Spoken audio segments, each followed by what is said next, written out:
You are watching the press preview, a first look at what's on the front pages as they arrive. It's time to see what's making the headlines with the Guardian columnist Zoe Williams and the political commentator Benedict Spence. They'll be with us from now until just before midnight. So let's see what's on some of those front pages for you now. Well, the Mail leads with Labour Deputy Leader Angela Rayner's promise to resign if she's found to have committed criminal wrongdoing over her past housing affairs. The Daily Telegraph pictures her too, making the same pledge. Angela Rayner makes the front of the Mirror as well, with the headline, "Bring it on." But the Times says that the Rayner investigation is also putting pressure on Sir Keir Starmer over his previous statements, agreeing that she'd done nothing wrong. The Express carries a promise of lower taxes from the Chancellor, Jeremy Hunt. The Guardian leads with calls for the Prime Minister to act to end what is being called the scandalous prosecution of unpaid carers, a story the paper has touched on regularly. According to the Eye, Chinese spies are attempting to seduce British intelligence officials into giving them information as part of a so-called honey trap. The Financial Times reports that a former chairman of the US Central Bank, the Federal Reserve, has suggested that the Bank of England's economic forecast model should be overhauled. The Sun reports that squatters have taken over a pub in London owned by TV chef Gordon Ramsay. And news you can use from The Star. Nature broadcaster Chris Packham says we shouldn't be afraid of Asian hornets. But should we approach them? And a reminder that by scanning the QR code you'll see on screen during the programme, you can check out the front pages of tomorrow's newspapers while you watch us. And we are joined tonight by Zoe Williams and Benedict Spence. We're going to start off with the Mail. Zoe, take us into this front page. First of all, she'll quit if found guilty. This is Angela Rayner, of course.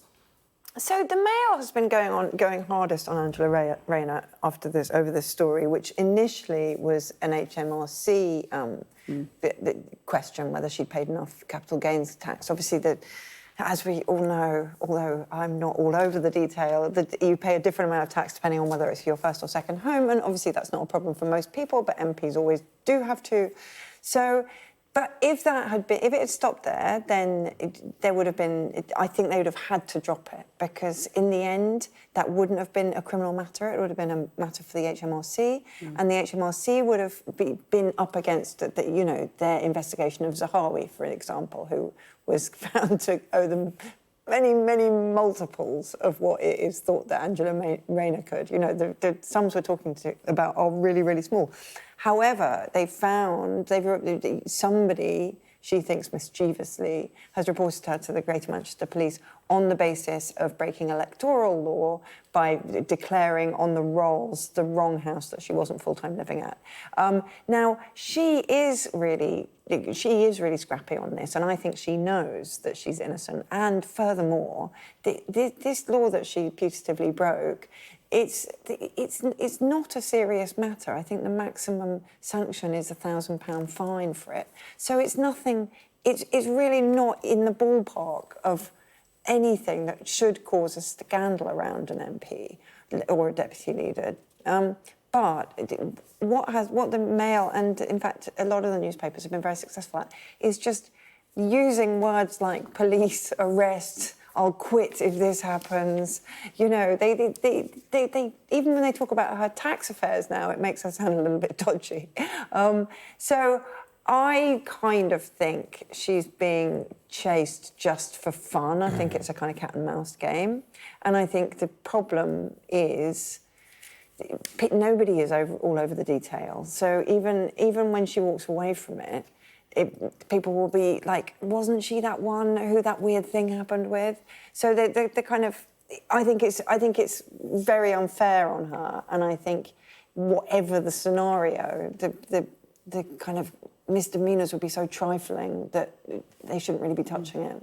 So you think she will walk away unscathed? I think so, but I think she'll... Yeah. But Benedict, I mean, obviously, Conservatives are saying the complete opposite, that this is a really serious offence, and they're very pleased that the police are now investigating. Well, she says that she'll resign if she's convicted. I mean, thanks to the current state of the criminal justice system, even if she is convicted, that could take 3 years. So, yeah, there's plenty of road left, and I'm sure that we all thank the Conservatives for leaving the criminal justice system in that state. I think to have come out and said, sort of quite vociferously, I will resign if I've broken the law, I think that suggests that she's, at the very least, had legal advice that sort of sets her mind at rest, and probably, I suspect, sets many other people within the party their mind at rest.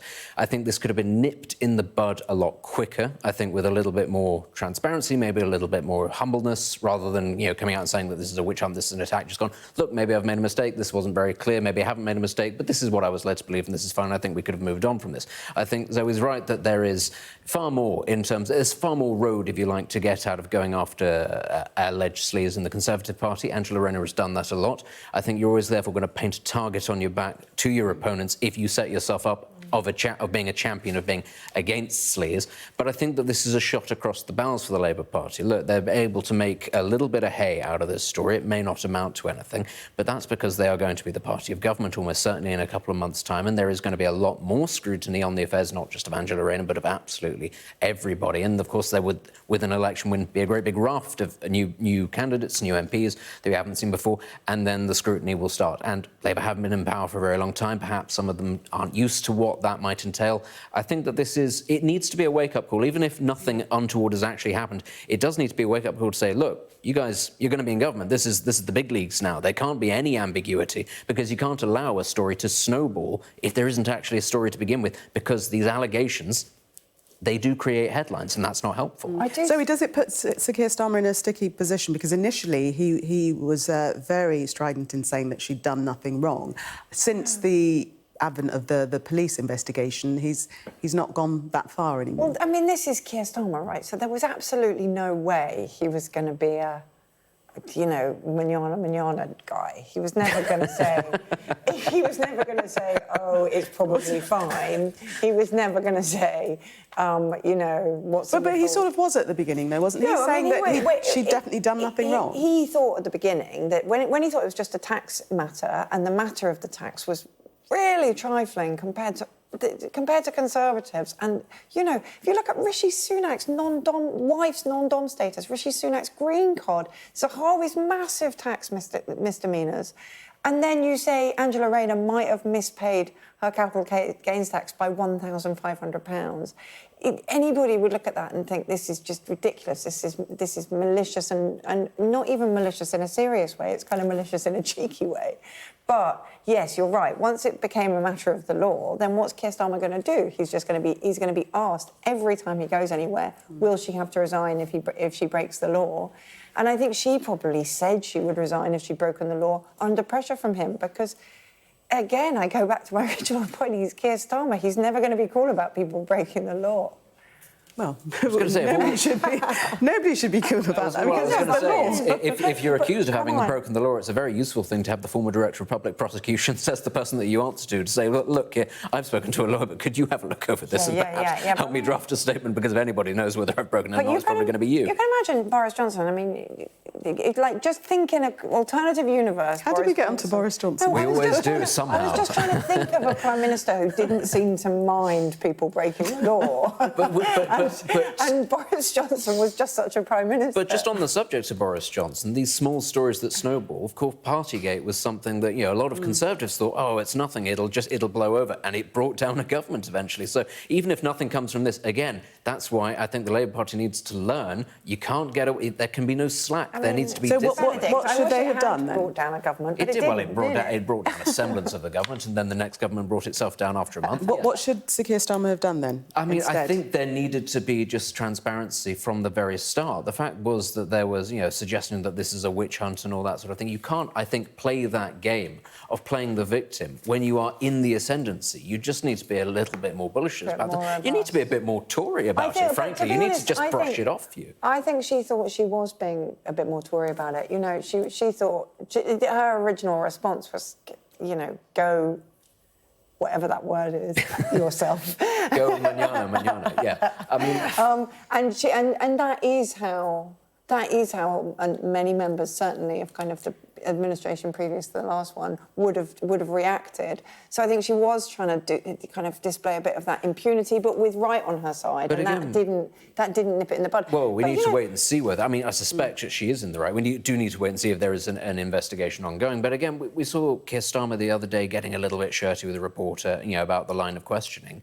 This is not going to be the first one of these sort of fishing expeditions or stories where an MP is involved in, something untoward or accused of being involved in something untoward. He's not going to be able to respond like that. I mean, look at the stick that Rishi Sunak gets for being very prickly when people ask him questions.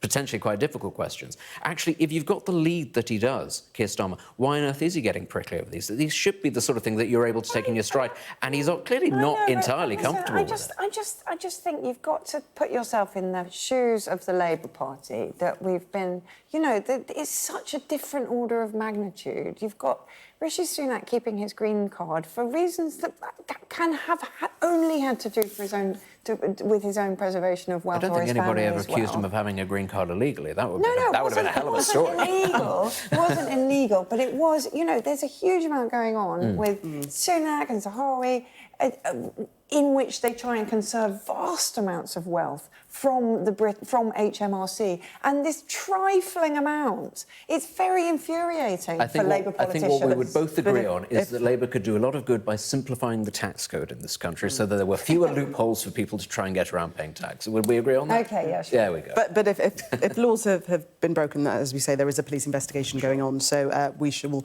wait to see the outcome of that. Just very quickly, the Express on the Chancellor promising, again, tax cuts.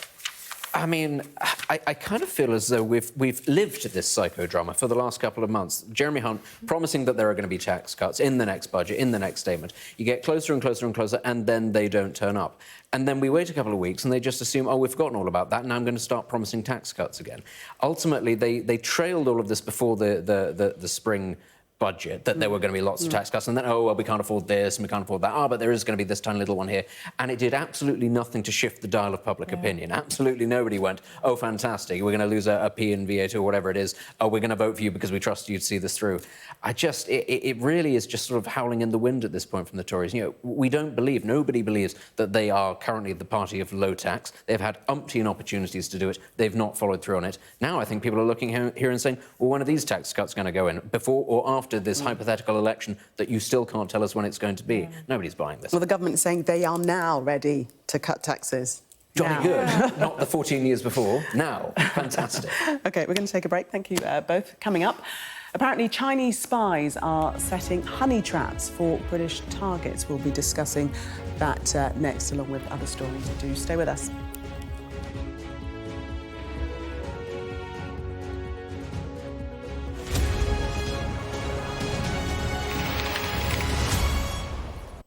Welcome back. You are watching the press preview. Still with me, Zoe Williams and Benedict Spence. Let's take a look at the Eye. And this story, you kick us off with this, Benedict, about Chinese spies potentially seducing British targets. Well, Zoe's not going to forgive me now if I don't tell everybody about the thing that makes me laugh about this story, which is, when I hear the word Chinese and honey, I'm just immediately transported back to the era when Winnie the Pooh, who was famously trapped in a tree in his bid to get honey, was banned in China because he was used as a figure to parody Xi Jinping. There you go, not related to this story at all. No, but I do remember it. Very funny. In many ways, this is quite reassuring to know that old-fashioned spy working still going strong, and that our spies are actually desirable enough and we're considered important enough to try this sort of thing. Apparently, plenty of British intelligence officers are being targeted by Chinese intelligence in good old-fashioned sort of sex traps, honey traps, whatever it is, try to get them back into their hotels, try to start relationships with them in a bid to try and get information out of them. And as I say, it's really quite gratifying to think that they have such a high opinion of our intelligence services that they're actually prepared to go to these lengths, especially after the Chinese foreign diplomat a couple of nights ago suggested that we were not actually a competitor at all in international markets or in foreign policy, that we were just a country that existed on the periphery of Europe. So it's nice to know that actually there are two parts of the Chinese state that don't necessarily see eye to eye on this. So do you agree with Benedict that we should be flattered? Well, I mean, it's funny because I was reading something earlier about this centre-right historian at Cambridge who's written a book about who the global powers are and considers the UK still a global power. I was thinking, really? But the metrics are, you know, are you militarised? Yes, we are. Are you kind of taken seriously in defence? I suppose so, insofar as anybody we have nuclear is. submarines. Exactly. We've got all those. Somehow. Somehow. I mean, it's the on-running joke, isn't it? Whenever Ukraine blows something up in Russia, they blame the UK for having a role in it, and we all think, well, if only we were as capable as the Russians seem to think that we were. Imagine what a power we would be. You say that kind of if only, but there was, you know, there was a lot of traffic from Putin about when he wanted to use his nuclear weapons, how we would be second after Ukraine. So it's not very reassuring, but nevertheless, it's stories like this that make you think maybe the UK is kind of historically considered enough of a world power to warrant trying to seduce its civil servants. But, you know, what is surprising, you know, honey traps are as old as time, or certainly as old as James Bond, which is both the same, in my view. But I don't remember a time when there's been so much hostility between nations, or so much overt hostility. Yeah, I mean, it's certainly a worry because the article is talking about fears of UK politicians and business people remaining vulnerable to extortion. So it's quite a serious story as well. The FT, Benedict, you tell us about why the Bank of England's forecasting model needs overhauling, and who says so? This is Mr. Bernanke. Ben Bernanke. Ben Bernanke. I was about to say it's similar to mine, isn't it? Ben Bernanke has suggested that the Bank of England's forecasting models are out of date. He's talking about their computer systems and also how it is that they decide things like interest rates, how they should be set, that this doesn't actually, it's not fit for purpose. And I think anybody who's looked at the UK's economic performance and how the bank has responded to it in the last couple of years might say there may be something in that. Yeah. I think that there has been, from my understanding, I'm not an economist, but from economist friends of mine, there is a complaint that there is a bit too much groupthink within the Bank of England, that it is sort of not only set in its ways, but it sort of has one direction that it looks in, and that maybe a slightly more dynamic central bank, as other countries tend to have, might be a little more open to sort of conflicts and discussions around different sorts of economic models within. But this is about the technology, I think, specifically, and saying that actually these models are out of date. It's definitely the technology, but it is also the formulas they're using. He's saying are out of date. But there are a couple of interesting things. One is that when I saw that Ben Bernanke had gone in to tell them their models were wrong, I didn't realise they'd asked him to come in. Yes. And so Andrew Bailey's been quite receptive to this. Crikey, that is really bad that Americans are just allowed to come in. That he just rocked up and said, wow, this place. Wow, this place sucks, guys. So number one, nobody panic. Number two, part of the reason for his diagnosis that the models were bust was that our inflation got out of control to a much greater degree than the rest of Europe. But there's the failure to predict that jump in inflation. I'm not sure. I mean, I'm not sure that modelling that better would have helped. It still would have been very hard to control, and you know. The underlying economic issues are still there. Exactly. Sometimes it's like it's better not to know you're about to be punched in the face. It's probably always better not to know. Very, very quickly, The Sun and this story, Gordon Ramsay is not very happy. I mean, he's never happy, right? So he's really unhappy now. So it's actually there's something really satisfying when something bad does happen to him, because at least you can't say that. Come on, at least he's got his temper for a reason. Otherwise, he's just in a bad mood. So what's happened? How can you not Ramsay's kitchen nightmare is what's happened. People have moved into his. I think his pub is worth 13 million. It's a very swanky place, and there are squatters in there, and they've used his kit to barricade themselves in. They're in there eating his snacks, eating his bar snacks, and he's called the police, but he can't get them out. And you think, well, good Lord, who would have thought, being a TV chef, you'd think you'd have more authority, more power to be able to, intimidate these people. He shouts at enough people on television and it scares them, but apparently these people are entirely unintimidated. They're not moving, and Gordon's at the end of his tether, and there we must leave it for this section.